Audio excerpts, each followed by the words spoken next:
This is VK6ARN News West with your amateur radio news for Sunday the 11th of June 2023. I'd like to welcome Clinton to the role of News West producer. The process of sending items to News West hasn't changed. Send your contributions to newswest at vk6.net and the deadline is still noon Fridays. So please continue to support News West by sending your items in a timely manner, especially if you're sending a script for one of the team to record. Send those as early in the week as you can. So over to you, Clinton, and I'm Bob VK6POP. Hi, I'm Clinton, VK6FCRC. Thanks, VK6POP, for the introduction, and I'd like to thank the team and News West for welcoming me aboard as your new producer of News West. Now over to Dennis, VK6AKR from the WAVHF Group. Hello, here is an item from the WAVHF Group about the upcoming UHF-VHF Field Day contest. If you are a newly minted operator or just getting back into the hobby after a lapse, do not be intimidated by the word contest. As contests go, I find this to be one of the most friendly in our hobby. If you have been holding off on jumping into this aspect of the hobby, why not give this one a go? Especially the ones with rigs capable of 6 metres and above. A 2 metre, 70 centimetre handheld with its rubber ducky antenna is still a worthy rig, especially if you can find a good, high, clear location. That is how I got started, and I still have my old faithful Woxon in working order. Here are a few tips to get you started. Get your rigs, antennas, battery packs and other paraphernalia ready for the weekend of the 24th and 25th of June. Visit the WIA website and look for the Winter 2023 UHF-VHF Field Day rules. Work out whether you'll operate portable or from your QTH. If portable, look out for good operating spots, maybe with adjacent grid squares, where a few tens of metres movement puts you into a new contest location and avoids the dead time between same contacts. For example, at Hartfield Park in Wattle Grove, there is the southeast corner of Maidenhair Grid Square OF77, Oscar Fox 77. A few steps to the east, the south, and the southeast puts you into 3 new grid squares. If you live in the Harvey area, there is another such junction near Lake Brockman. Look on the web for Maidenhead and Lavine Central, which will point you to a very useful website and map. Let other operators know that the contest is on and that you'll be taking part. There is a course at Ham College running next weekend, with exams the following weekend ahead of the contest. They won't be licensed in time, but if you know someone on the course, invite them to see what this aspect of the hobby is about. They might be able to do the logging for you, or spotting. Regardless of how you get involved, let's put in a good effort for VK6 on the higher bands for your club or individually. I will give you a reminder next week too, with a bit more of the fine details such as logging. If you are a member of a club, talk with your fellow club members. They may be able to loan you or help you make better antennas to replace the tried and true rubber ducky. Thanks for listening, and 73 from Dennis, VK6AKR. Hi, I'm Steve, VK6SJ, with this week's episode of Did You Know? Today I thought I'd talk about working at heights. If you're in the commercial radio game, you know the risks and how to mitigate them. Well, you have about 10 minutes to go and grab a coffee. Nothing new for you here. Most clubs and many individual hams have antennas that we want to have at something higher than 2 metres off the ground. Most hams that are interested in HF in particular are dealing with large antennas at heights of 8 metres and up to at least 30 metres, and sometimes higher. Anyone interested in long-distance VHF and UHF terrestrial communications will also be looking for even more height. To get an antenna in the air, we either need to bring the mast down to ground level, so we can assemble and attach the antenna on the ground before putting it back up, or we need to get the antenna up to the mast and attach it at heights. To be able to work on the ground takes a mast that is not only capable of holding the antenna when vertical, but also supporting the mast and antenna as it's brought from horizontal to the vertical plane. This increases the stresses on the mast and also requires a much heavier foundation, all resulting in more money spent on the entire structure. If you think you'll be working on antennas regularly, regardless of the increased cost, this may well be the cheapest way to get your ham heaven. Installing antennas on an erected structure that is always vertical has plenty of challenges, but the initial outlay for the structure becomes far less. The third option is to have something that can be winched down to a more manageable height for the best of both worlds. The downside of a tilt-over tower is that there's a physical limit to the height of the tower that is tilted over before it becomes hideously expensive. The downside to attaching an antenna at height is that there are safety issues to resolve, hence the reason for this article.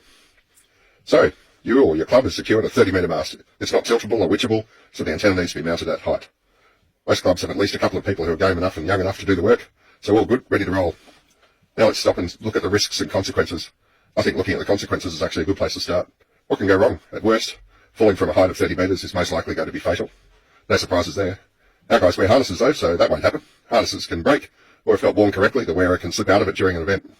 Losing a club member to a fall or injury, well, you know, you can find more members. We can hang around outside Ham College once every 2 months and see if we can find more members. The fact is that a death or serious injury at your club is probably going to be terminal for the club. Not to mention the guilt you all feel for the injured or killed member and his or her family. Definitely something to be avoided, yeah? What is that mitigation for this? You can make sure that the equipment being used is within spec. Harnesses have a defined lifespan and in the meantime need to be inspected by someone who actually knows what they're looking for, at least once a year, but preferably before its use. Any intermediate or advanced qualified rigger could do this inspection task. The next mitigation is to have the climber appropriately trained for the task. This means he knows how to wear the harness and how to use it. That's good. We may be over some of the larger, more serious consequences. What training does he need and where can he get it? The absolute minimum is working at heights. This shows you how to wear a harness and some of the legislation about working at heights. Good if you're working from a ladder or a roof, etc., but not so useful for working on a 30 metre structure. For this you need at least a basic rigging ticket. This is a qualification often held by technicians and allow them to climb a mast and change out a connector or a small antenna. To do more work than this though, you really need to look at immediate or advanced rigging courses. So you have one basic rigger or even an advanced rigger in your club. Even the most experienced riggers can have issues while working at heights. Could be a heart issue, spraining a muscle, a minor fall, etc. What do you do then? The law tells us that if you have someone working at heights, you need a plan for getting him back to ground safely. What does this entail? If you think being able to ring 000 is your plan, think again. Someone being held by his or her harness after a minor fall at heights has less than 20 minutes before he is in real danger of a fatal outcome once on the ground. The harness can cause dangerous toxins to accumulate in the body, which once the harness is released, allows those toxins to circulate around the body and cause a fatal shock.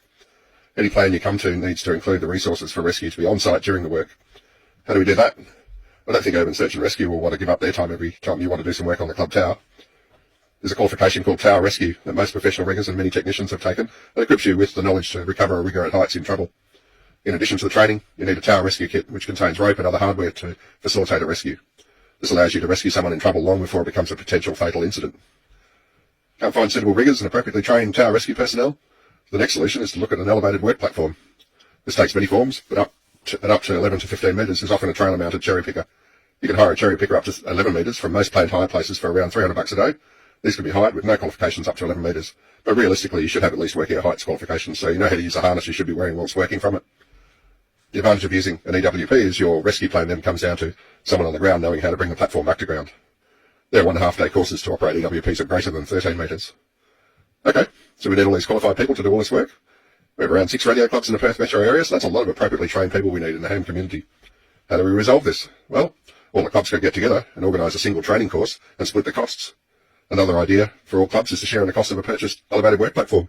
Second-hand ones aren't so expensive and the costs of maintaining one would be reduced, given it probably wouldn't be used more than maybe 6 times a year. Might be viable. Maybe we need a VK6 branch of the WIA to bring us closer together so we can make purchases like this. It's a subject for another day maybe. So hopefully this has given you all some pause to think about the risks of working at heights. If that is all this is achieved, my work tonight is done. Well, thanks for listening again. This has been Steve Kennedy, VK6SJ, with another episode of Did You Know? This is News West, your amateur radio news on VK6ARN, originating on the News West linked repeater network and HF relays. Just in case you haven't heard or you've forgotten it already, Perth Deck is on the weekend of Saturday, the 28th of October. It's the last weekend of October. Last year, a good proportion of the crowd brought their caravans, campers and swags and made a weekend of it and found the experience very enjoyable. And a little bird told me that a few people who didn't adopt that option last year want to have a go at it this year. So mark it in your diary, Perth Tech, 27, 28, 29th of October, with the main event on Saturday, BYO Caravan. Now, putting on my RASA hat briefly, I'd like to point you to RASA's online magazine. The magazine's called QTC. And those among you who are familiar with Q codes, QTC means I have a message for you. The May edition of this quarterly magazine is available online now at www.qtcmag.com, and that www is important on this one, just the way it's been set up. It's available in true online, flip the pages on the screen format, and also downloadable as a PDF. It was www.qtcmag.com. There's some great articles in there. We've also been revamping the RASA website, giving it a more modern, streamlined look. Take a look for yourself at vkradioamateurs.org. vkradioamateurs, no spaces in there, .org. Now, members of the WA Amateur Radio News Committee have, for the past several weeks, been asking questions of the insurance broker concerning the new club insurance scheme from the WIA. We're aware that other clubs around the country have been asking questions too. After all, it's a new insurance. There have proved to be some grey areas that need sorting out, and after quite a string of emails back and forth over those several weeks, there's an announcement from the WIA that an online meeting is planned where the broker will answer questions. The Wireless Institute has invited club presidents, and they are required to register. If your club president hasn't received an invitation, contact the WIA's secretary. That's secretary@wia.org.au. And they've also asked for questions to be sent in beforehand. If you haven't already done so, a couple of your club members should get together and read through the insurance schedule in order to be acquainted with its contents. And you might even have some questions to ask. But read it first. Don't just ask questions out of the blue, as has happened just recently. With this spate of cold weather, I wish I had a very large valve-driven amplifier in my shack. I'd use it as a footrest. But anyway, it's winter, and I'm Bob VK6POP.